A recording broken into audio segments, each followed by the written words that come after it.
Out in the Indian Ocean, a merchant ship gets slammed by some mysterious sea monster. But get this, the captain's all pumped up and orders the crew to chase after it. The helmsman barely turns the ship around when the monster does a 180 and comes charging back at full speed. As the monster-made waves come racing towards them, the captain's excitement turns to shock real quick.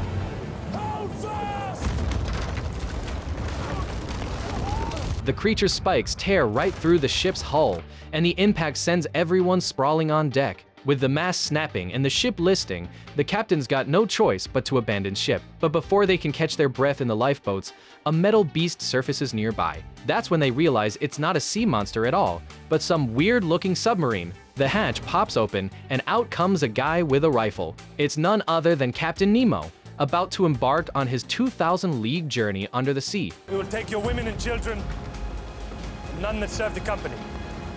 But rewind 8 hours, and Nemo's just another prisoner in a colonial jail, forced to work in the East India Company's hush-hush shipyard. Today, though, there's an excitement in the air that he and his buddies can't hide. The Nautilus, the sub they've been building, is almost done. Nemo's jailbreak plan is finally ready to roll. I can taste freedom, Nemo.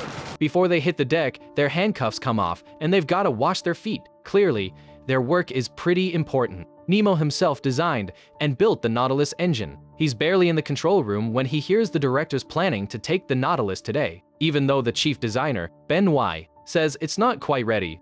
The Nautilus departs today. Nemo realizes that the escape plan must be advanced. He and his crew jump into action, disarming the guards and nabbing the director. Once they've got control of the bridge, Nemo gives the signal to the other prisoners in the sub. In no time, they've knocked out all the guards and taken over every compartment. But then some hotshot welder drops his gun, and it goes off, alerting the guards outside. Problem is, the sub's still tied up, and they can't dive without cutting those ropes. Nemo's buddy Hijacks is the first to climb up on deck, taking out guards and shooting through the first cable. But then he's caught in a hail of bullets. Nemo manages to take out a sharpshooter in a watchtower, but then the guards wheel out a heavy machine gun. Nemo can't even lift his head with all that firepower, but Benoit's already fired up the Nautilus. With no other options, Hijacks makes a run for the last cable. Even after he's shot, he uses his last breath to throw an oil lamp at the rope. Nemo pushes down his grief and gets back to the control room. As the powerful engine roars to life, the Nautilus breaks free and plunges into the sea, leaving everyone on shore stunned. Under Benoit's orders, the crew scrambles to open the air valves, letting seawater flood the ballast tanks. As shore batteries open fire, the Nautilus sinks deeper. But the real test is just beginning. Nemo carefully steers through a narrow underwater canyon. One wrong move, and they're history. Everyone's holding their breath until they see a glimmer of light ahead. Benoit orders the ballast tanks emptied, and the sub barely squeezes through an upward-sloping tunnel. As the Nautilus bursts out of the water, sunlight floods through the portholes, lighting up everyone's faces. But they can't celebrate their freedom just yet. The East India Company's bound to be on their tail, hell-bent on getting back their secret weapon for cracking open the Chinese market. The Nautilus must be apprehended before the government learns of her existence, at any cost. They haven't been sailing long when the sub takes a hard hit. Nemo spots an East India Company merchant ship through the periscope. He's about to ignore it and keep going, but the ship turns and comes at them. Benoit suggests diving to avoid it, but Nemo figures their cover's blown and they can't let the ship go. He orders battle stations and rams the ship at full speed. Raise the ram. Close the shield. Brace yourselves.